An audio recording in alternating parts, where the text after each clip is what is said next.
نحمدہ ونصلی ونسلم علی سیدنا و مولانا محمد رسولہ النبی الامین الحنین الکریم الرؤوف الرحیم اما بعد فاعوذ باللہ من الشیطان الرجیم بسم اللہ الرحمن الرحیم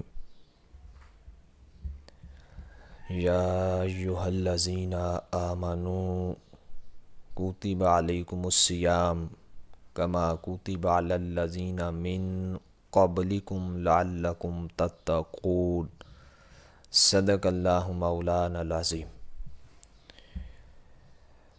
میں نہایت ہی شکر گزار ہوں فیضان نعت والے پیج والوں کا، جنہوں نے حضور نبی مکرم صلی اللہ علیہ وسلم کے نعت شریف کو عام کرنے کے لیے اور عشق مصطفیٰ صلی اللہ علیہ وسلم کو فروغ دینے کے لیے اس پیج کا اہتمام کیا۔ اسرار الحق صاحب فرام راولپنڈی، انہوں نے آج کی اس خوبصورت بزم میں لائیو ٹرانسمیشن میں ہمیں گفتگو کرنے کا موقع فراہم کیا۔ میں بار دیگر آپ کو صمیم قلب سے مبارکباد پیش کرتا ہوں۔ جس موضوع پہ لب کشائی کروں گا، چند باتیں سورہ البقرہ کی آیت کریمہ نمبر 183 تلاوت کرنے کا شرف حاصل ہوا۔ اللہ پاک نے فرمایا، یا ایہا الذین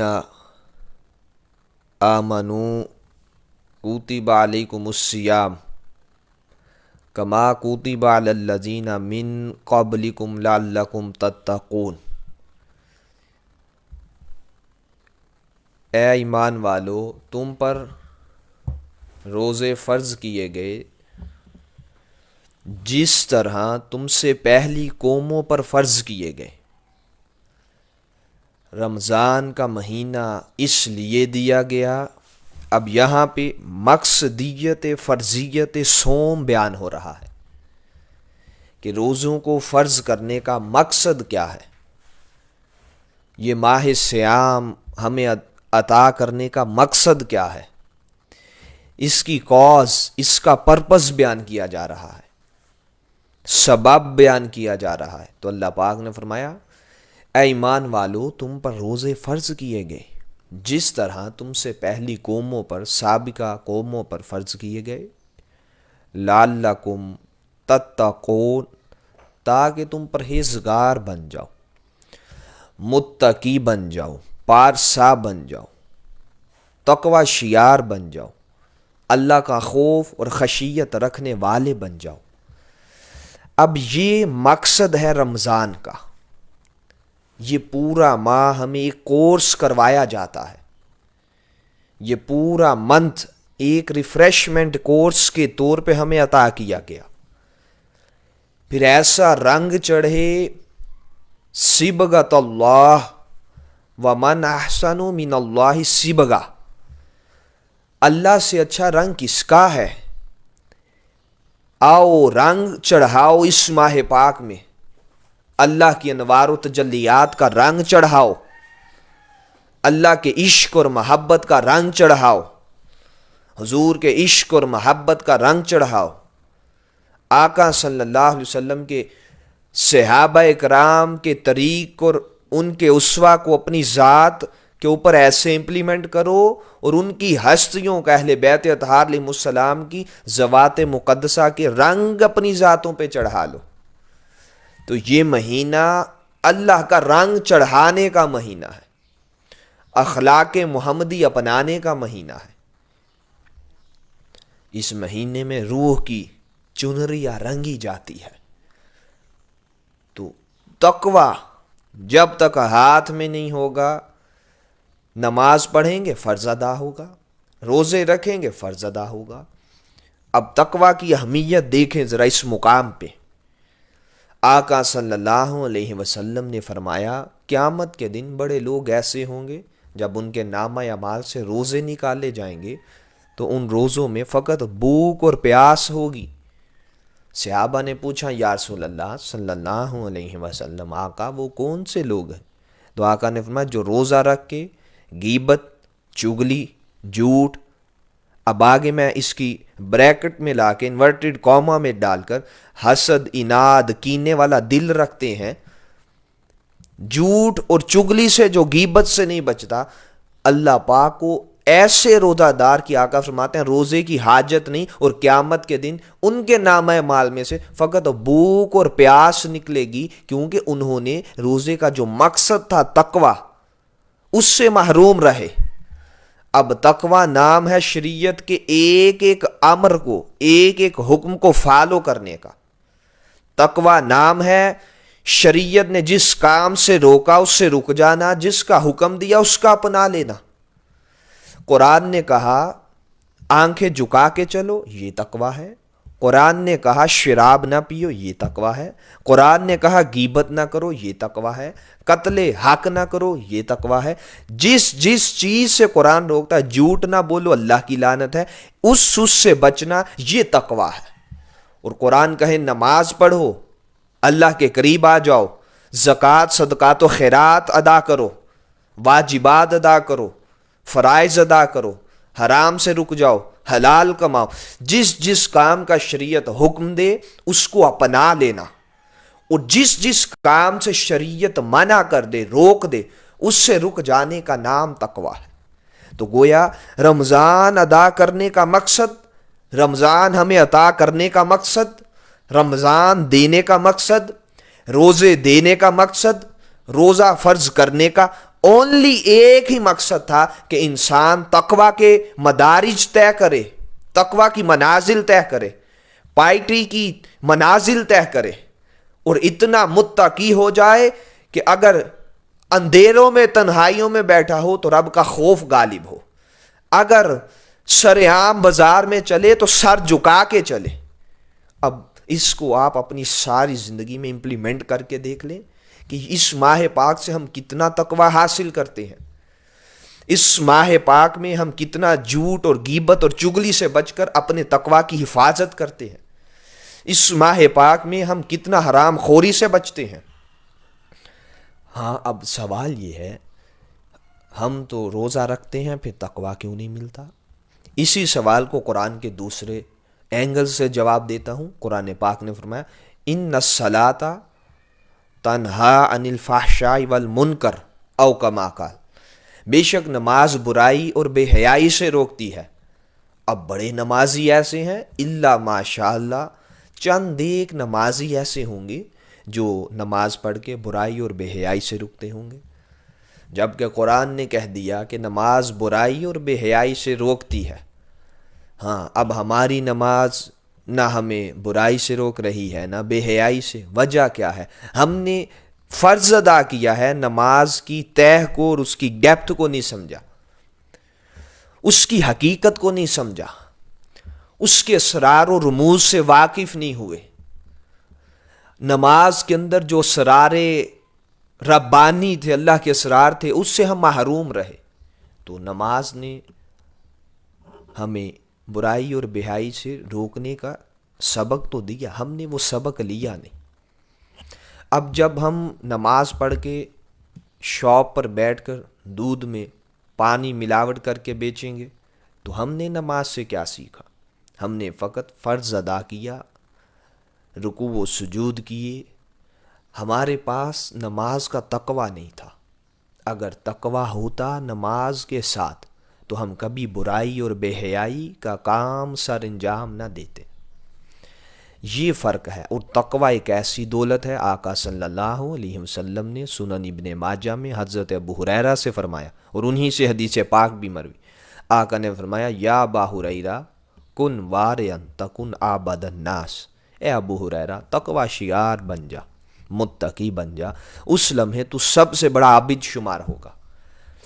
مخلوق کا سب سے بڑا عبادت گزار شخص وہ ہے جو متقی ہے. اور اللہ کے ہاں عزت والا، مرتبے والا، اللہ کا دوست، اللہ کا ولی بھی متقی شخص ہوتا ہے۔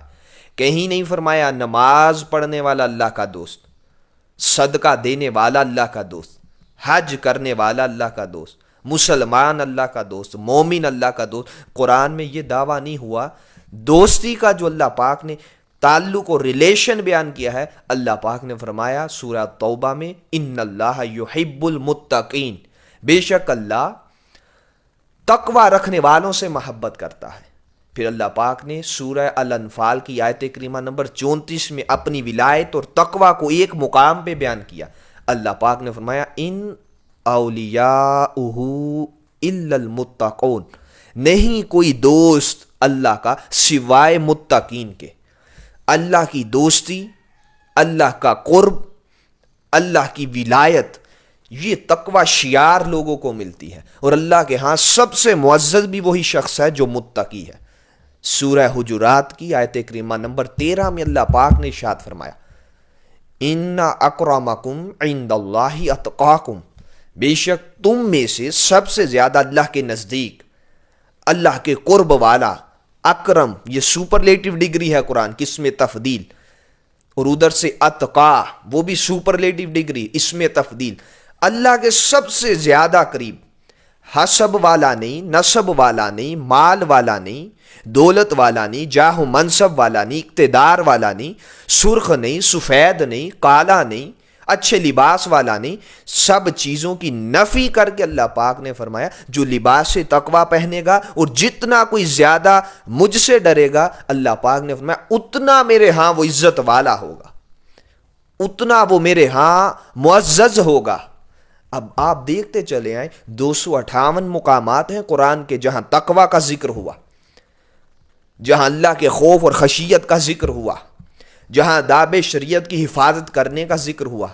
اللہ پاک نے سورہ البقرہ کی دوسری آیت کریمہ میں ورس نمبر 2 میں ارشاد فرمایا ھدی للمتقین، یہ قرآن تو تقوی شیار لوگوں کو ہدایت دیتی ہے۔ پھر قرآن پاک میں اللہ پاک نے فرمایا لباس تقوی، سب سے بہتر لباس، پھر اللہ پاک نے فرمایا سب سے بہتر زادہ راہ توشہ وہ تقوی ہے۔ اب آپ چلتے آئیں، قرآن کو سٹڈی کرتے آئیں، رمضان کا مقصد بھی تقوی، روزوں کا مقصد بھی تقوی، روزے فرض کرنے کا مقصد بھی تقوی، بھوک پیاس برداشت کرنے کا سبب بھی تقوی دینا ہے۔ اور جب آپ متقی بن جائیں تو ولایت مل جاتی ہے، اللہ کی دوستی مل جاتی ہے، اللہ کی قربت مل جاتی ہے، اللہ کی معرفت مل جاتی ہے، اسرار و رموز کے وہ ایسے گہرے راز کھلتے ہیں کہ انسان کے من پر اللہ کی انوار و تجلیات کا ورود ہوتا ہے۔ یہاں تک تو میں نے اصلاح طلب بات کی۔ آقا نے فرمایا جس نے نماز ادا کی اس نے جسم کا زکوٰۃ ادا کی، جس نے مال سے زکوٰۃ دی اس نے اپنے مال کو پاک کیا، جس نے حج کیا اس نے مال کی زکوٰۃ بھی نکال دی، اس نے بدن کی زکوٰۃ بھی نکال لی۔ اب یہاں پہ لا کے جو اصل موضوع تھا ہمارا، یہ ساری باتیں نماز، روزہ، حج، زکوٰۃ، اوامر، نواہی، واجبات، سنن، فرائض، یہ ساری باتیں یہ فروعات ہیں، بڑی خاص توجہ، قابل توجہ نقطہ ہے۔ یہیں سے میں اپنے موضوع کی طرف ڈائیورٹ کروں گا اس موضوع کو۔ نماز، روزہ، حج، زکوٰۃ، اوامر، نواہی، واجبات، جس کام کا اللہ نے حکم دیا، جس سے منع کیا، یہ جتنے اعمال ہیں ہمیں زندگی میں نظر آتے ہیں، صدقات و خیرات، والدین کی خدمت، جتنے بھی اعمال ہم بجا لاتے ہیں نیک، یہ سارے کے سارے یہ فروعات میں سے ہیں، اصل میں سے نہیں۔ اصل وہ عقیدہ ہوتا ہے، عقیدہ اللہ اور اس کے رسول کے متعلق، آخرت کے متعلق، پھر قرآن کے اوپر عقیدہ، سابقہ کتب پر ایمان، ایمان بالکتب، ایمان بالملائکہ، ایمان بالآخرت، ایمان بالبعث البعد والموت۔ اس طرح یہ جو ایمانیات ہیں، توحید، رسالت، آخرت پر یقین، سابقہ انبیاء پر یقین، کسی ایک میں ہم فرق نہیں کرتے، ایمان بالملائکہ، ایمان بالکتب، اور اسی طرح تقدیر اچھی بری پہ ایمان رکھنا، یہ سب چیزیں یہ اصل میں سے ہیں۔ اس میں کمی بیشی ہوگی تو نجات نہیں ہو سکتی۔ اگر کوئی توحید کا انکار کر دے، لاکھ اچھے اعمال کرے گا، اس کو اس کا صلہ نہیں ملے گا۔ اگر کوئی توحید مانتا ہو لیکن آقا کی نبوت کا انکار کر دے، رسالت محمدی کا انکار کر دے، تو اس کی نجات نہیں ہو سکتی۔ آخرت پہ یقین نہ رکھتا ہو، اس کی نجات نہیں ہو سکتی۔ تو یہ اصل ہے۔ عبادات اصل نہیں ہوتی، وہ فرع ہوتی ہیں۔ اسی طرح ہر عمل وہ فروع ہوا۔ عشق مصطفیٰ کا بیج ہر عمل کی جان ہوا۔ اعلیٰ حضرت علیہ رحمہ کے شعر سے یہ بات بڑی آسان لفظوں میں واضح ہو جائے گی۔ آپ نے فرمایا تھا، ثابت ہوا جملہ فرائض فروع ہے، اصل الاصول بندگی اس تاجور کی ہے جو تیرے در سے یار پھرتے ہیں، یوں ہی در بدر خار پھرتے ہیں۔ جو آپ کا نہیں وہ خدا کا نہیں، جو مصطفیٰ کا نہیں وہ خدا کا نہیں۔ اب اس نقطے پہ بات اور آسان کر کے سمجھاتا ہوں۔ بیج جب ہم پودا لگاتے ہیں، درخت لگاتے ہیں، تو بیج ہوتا ہے اصل، پھر وہ درخت بنتا ہے، اس کی شاخیں نکلتی ہیں، پھر اس کے اوپر پھل لگتا ہے۔ اگر بیج ہی نکال دو تو نہ درخت ہوگا نہ جڑ ہوگی، کیونکہ اصل ہی نہیں ہے، نہ اس کے اوپر شاخیں ہوں گی نہ پھل ہوگا۔ اب بیج ہے عشق مصطفیٰ، ادب رسول، حضور صلی اللہ علیہ وسلم کا ادب والا عقیدہ، یہ بیج ہونا چاہیے۔ جس کے پاس یہ بیج ہوگا، پھر اس کا آگے جو درخت نکلے گا ایمان کا، عملوں کا، پھر اس کے اوپر پھل لگیں گے جزا کی صورت میں، تب وہ پھل کارآمد ہوگا۔ اگر عشق مصطفیٰ سلامت ہے تو تقوی سلامت ہے، پھر نمازیں سلامت ہیں، پھر حج سلامت ہے، صدقات و خیرات تب سلامت ہوتی ہیں جب عقیدہ حضور کی ذات کے متعلق درست ہوگا۔ اس کی میں آگے چل کے قرآن سے سند دوں گا۔ ذوالخویسرہ تمیمی، اکثر و بیشتر لوگ جانتے ہیں، آقا صلی اللہ علیہ وسلم کے پاس ایک غزوہ سے مال آیا، مال غنیمت تھا، آقا نے تقسیم فرما دیا۔ یہ شخص اٹھا، بدبخت، گستاخ، لعین، مردود۔ اس نے کہا، اے دل یا محمد، معاذ اللہ، اے محمد عدل کیجئے۔ داڑھی بڑی بڑی، گھنی موٹی آنکھیں، بڑا جبہ کبا دستار پہنے ہوئے شخص، پیٹ نکلا ہوا، اور اس کی جو پنڈلیاں تھیں وہ ٹخنوں سے اونچی اس کی شلوار تھی۔ یہ اس کا وضع قطع تھا، آنکھیں اندر دنسی ہوئی تھیں، تھا بڑا متقی بظاہری طور پہ، نمازیں، روزے، حج، زکوٰۃ کا انبار لیے بیٹھا تھا۔ تو آقا کو کہتے ہیں آپ عدل کیجئے، اور حضور کو عقیدہ توحید بتلانا شروع کر دیا۔ معاذ اللہ، جو نبی ہوتا ہی عقیدہ توحید کے لیے آتا ہے، جو شرک کا رد کرنے آتا ہے، معاذ اللہ استغفر اللہ، آقا کو اٹھ کے کہہ دیا کہ آپ عدل کیجئے۔ تو آقا نے فرمایا اگر میں عدل نہیں کروں گا تو روئے زمین پر کوئی عدل نہیں کرے گا۔ حضرت عمر فاروق کھڑے ہوئے کہا آقا حکم دے اس گستاخ کا سر کاٹ کے رکھ دوں۔ مولا کائنات کھڑے ہوئے کہا آقا حکم دے اس کا سر کاٹ کے رکھ دوں۔ اتنے میں وہ پشت کر کے مصطفیٰ کو چلا۔ تو آقا صلی اللہ علیہ وسلم نے فرمایا میرے غلاموں اس کو جانے دو، بظاہری طور پہ ہمارا کلمہ پڑھتا ہے، من میں اس کے کلمہ نہیں لیکن ظاہر پہ کلمہ پڑھتا ہے۔ شریعت ظاہر کی بات کرتی ہے۔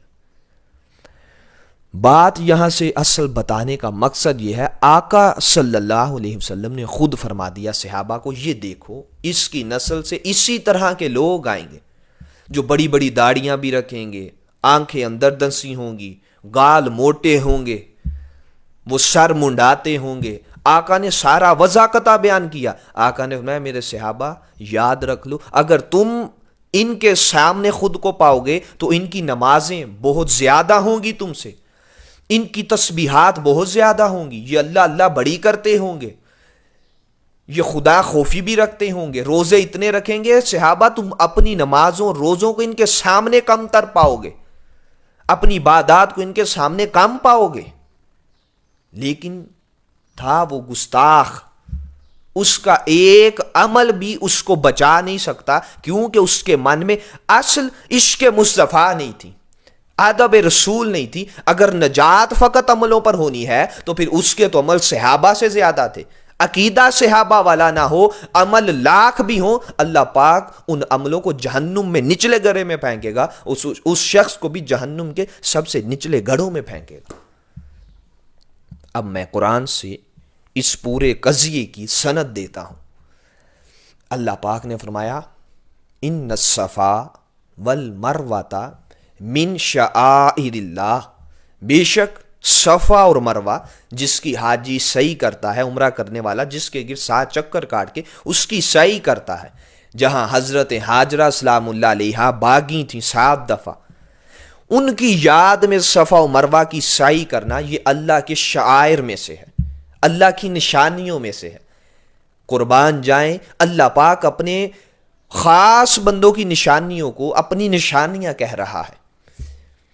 اب قرآن پاک میں سورہ الحج میں چلے، اللہ پاک نے فرمایا وَمَن يُعَظِّمْ شَعَائِرَ اللَّهِ فَإِنَّهَا مِن تَقْوَى الْقُلُوبِ، جو کوئی تم میں سے اللہ کی شعائر کی، اللہ کی نشانیوں کی تعظیم کرے گا تو یہ دلوں کا تقوی ہے. آقا نے بھی فرمایا تھا تقوی ہا ہنا یشیر الی صدری 3 مرات. آقا نے تقوی یہاں ہے، تقوی یہاں ہے، تقوی یہاں ہے. آقا نے اپنے قلب انور کی طرف اشارہ کیا کہ تقوی کا محل دل ہے. یہ نماز اصل تقوی نہیں، یہ روزہ اصل تقوی نہیں، یہ حج اصل تقوی نہیں، یہ عبادات تقوی کی اصل نہیں. جب تک من میں حب رسول نہ ہوگی تو یہ ظاہری تقوی کام نہیں آئے گا. یہ تو جسم کا تقوی ہے، جب تک قلب کا تقوی پاس نہ ہو تو جسم کا تقوی کام نہیں آتا. اصل یہ نقطہ سمجھانا چاہتا تھا.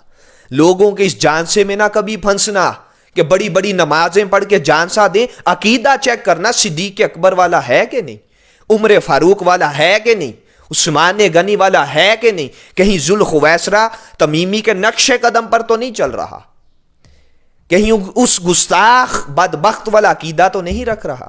عقیدہ صحابہ کے طریق پر ہو، آنکھیں بند کر کے اس کے غلام ہو جا. اور عقیدہ حضور سیدی شیخ الاسلام نے ساری زندگی یہی بیان کیا.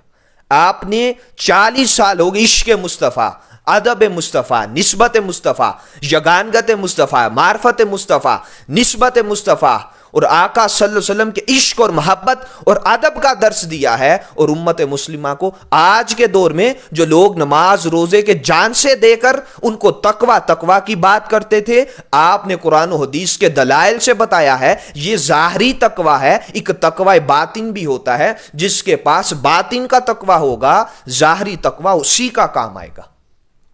اللہ پاک نے فرمایا جو اللہ کے شاعر کی تعظیم کرتا ہے، نشانی و صفا و مروہ کی تعظیم کرتا ہے، مقام ابراہیم کی تعظیم کرتا ہے، بیت اللہ شریف کی تعظیم کرتا ہے، غزوہ احد جہاں صحابہ گئے وہاں کی تعظیم کرتا ہے، سیدہ سلام اللہ علیہا کی قبر انور کی تعظیم کرتا ہے، ادب کی نگاہ میں رکھتا ہے. جنت البقیع شریف کی تعظیم کا معنی یہاں پہ کوئی دوسرا نہ لے لے، ادب کی نگاہ سے ان زیارات کو دیکھتا ہے. اولیاء صالحین کے مزارات کی توہین نہیں کرتا، ان کا ادب بجا لاتا ہے. یہ شاعر اللہ میں سے ہیں. اللہ نے فرمایا یہ دلوں کا تقوی ہے. یہاں تک تو رب نے دل کے تقوی کی بات کی.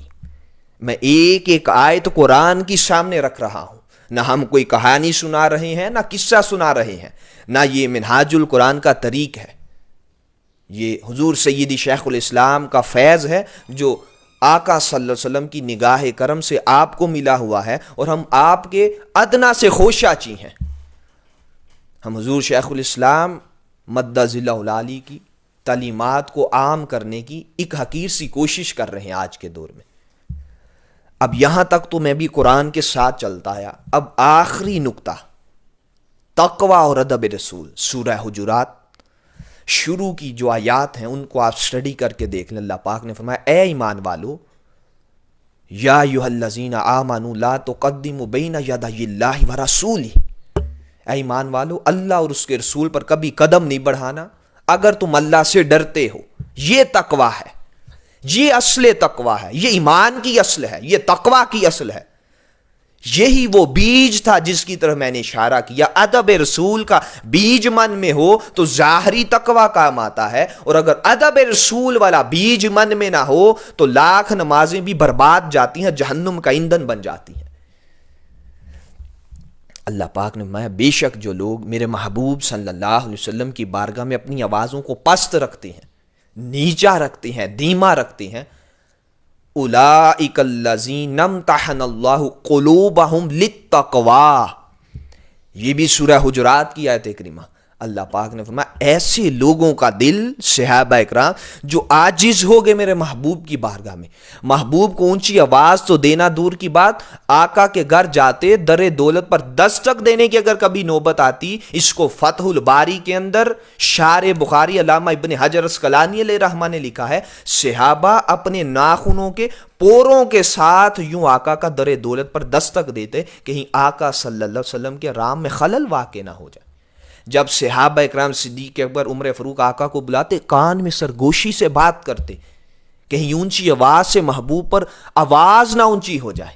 بلاتے ایسے یا رسول اللہ, یا حبیب اللہ, آقا کہہ کے, تاجدار کہہ کے, ابو القاسم کہہ کے, اچھے اچھے القابات اور کنیتیں دے کے میرے آقا کو پکارتے صحابہ, اور ادب برے لہجوں میں آہستگی کے ساتھ خوبصورت انداز کے ساتھ آقا کو بلاتے. صحابہ اکرام رضوان اللہ علیہم اجمعین, قاضی ایاز علیہ رحمہ نے بھی اس کو بیان کیا, دیگر سیرت نگاروں نے بیان کیا, جب آقا صلی اللہ علیہ وسلم کے سامنے صحابہ بیٹھے ہوتے, ادب کا عالم یہ ہوتا صحابہ سر جھکا کے آقا کی باتیں سنتے. قاضی ایاز علیہ رحمہ فرماتے ہیں ایسے لگتا کہ جیسے مردوں کے سر پر پرندے بیٹھے ہوں, سانس اونچا نہیں لیتے تھے صحابہ اکرام آقا کی بارگاہ میں. تو اللہ پاک نے جب ایسا عقیدہ کوئی رکھتا ہوگا اس کو تقوی تلاش نہیں کرنا پڑے گا, اس کو نگر نگر گلی گلی کوچا کوچا تقوی کی دولت تلاش نہیں کرنا پڑے گی, میرے محبوب کا ادب تم پیدا کر لو. اللہ پاک نے فرمایا اولئک الذین امتحن اللہ قلوبہم للتقوی, ایسے لوگوں کا دل ہم تقوی کے لیے چن کر خالص کر لیتے ہیں. اب قرآن کی آیت کی طرف دوبارہ اشارہ دے دیتا ہوں, ھدی للمتقین, قرآن ایسے متقیوں کو ہدایت دیتا ہے, ورنہ قرآن پڑھ کے بہت سے گمراہی کا اور جہالت کا گڑھ بن جاتے ہیں, اور بڑے قرآن پڑھ کے حضور کے عاشق اور غلام بن کے وہ ہدایت کا سر چشمہ بن جاتے ہیں. قرآن ایسے متقین کو ہدایت فراہم کرتا, ایسے تقوی شیار کو قرآن ہدایت دیتا ہے جو صحابہ اکرام کا عقیدہ رکھتا ہو, ادب رسول کا عقیدہ رکھتا ہو. تو یہ ہمارا آج کا موضوع تھا, تقوی اور ادب رسول صلی اللہ علیہ وسلم کا باہمی تعلق. آئیں یہی پیغام ہے تحریک منہاج القرآن کا کہ لوگوں تقوی بھی ساتھ ہوں, نمازیں بھی ہوں, اعمال میں کمی نہیں ہونی چاہیے, اعمال بھی بھرپور ہوں, لیکن ساتھ ساتھ اگر اعمال بچانا چاہتے ہو تو عقیدہ صحابہ والا ہو, عشق مصطفیٰ والا ہو, ادب رسول والا ہو, نسبت رسول والا عقیدہ جب ہوگا تو پھر اعمال بھی کارے آ جائیں گے, کارآمد ہوں گے, سود مند ہوں گے. اللہ پاک نے فرمایا جو آواز اونچی کرے گا ان تحبط اعمالکم, یہ اعمال عمل کی جمع ہے, اس میں نماز, روزہ, حج, زکوٰۃ ہر شے آ جاتی ہے. اللہ پاک نے فرمایا جو مصطفیٰ کا گستاخ ٹھہرا اس کے تمام اعمال تقوی سمیت, داڑیوں سمیت, جبہ و قبہ دستار سمیت, خوف اور خشیت الہی سمیت اینی ون عمل اس کا میں ضائع بھی کر دوں گا, برباد بھی کر دوں گا. وَأَنْتُمْ لَا تَشْعُرُونَ, اور تمہیں شعور بھی نہیں ہوگا. یہ تقوی کی ایک چنگاری جب من میں آ جائے نا تو انسان کی فطرت ہے وہ کہتا ہے ڈائریکٹ میں اللہ سے منسلک ہو گیا, اب تو میرا ربط اللہ سے جڑ گیا, اب تو اللہ کا خوف اور خشیت میرے من میں وارد ہوا. جب یہ چیز دل میں پیدا ہو جائے تو سمجھ لو شیطان تمہیں ڈگمگا رہا ہے, اور براہ راست خدا کی طرف جانے کا جو دعوت دیتا ہے وہ دعوت شیطانی فکر ہے, وہ صحابہ کی فکر نہیں. اگر کوئی ادب رسول کے ساتھ ساتھ تقوی کی تلقین کرے جیسے حضور شیخ الاسلام کرتے ہیں, کرتے رہے ہیں اور کر رہے ہیں, یہ دعوت فکر یہ عین قرآنی ہے اور عین صحابہ اکرام کے طریق والی ہے. اسی کی طرف میں بھی آپ کو دعوت دوں گا. یہی پیغام ہے تحریک منہاج القرآن کا کہ محمد سے وفا تو نے تو ہم تیرے ہیں, یہ جہاں چیز ہے کیا لوح و قلم تیرے ہیں, دہر میں اس میں محمد سے اجالا کر لے. عشق مصطفیٰ کی شمع دل میں جلا لو، قبر میں بھی کام آئے گی، حشر میں بھی کام آئے گی. دعا گو ہوں کہ اللہ پاک ہم سب کو عقیدہ صحیحہ رکھ کے اسی پہ خاتمہ بالایمان نصیب فرمائے. وما علینا الا البلاغ المبین.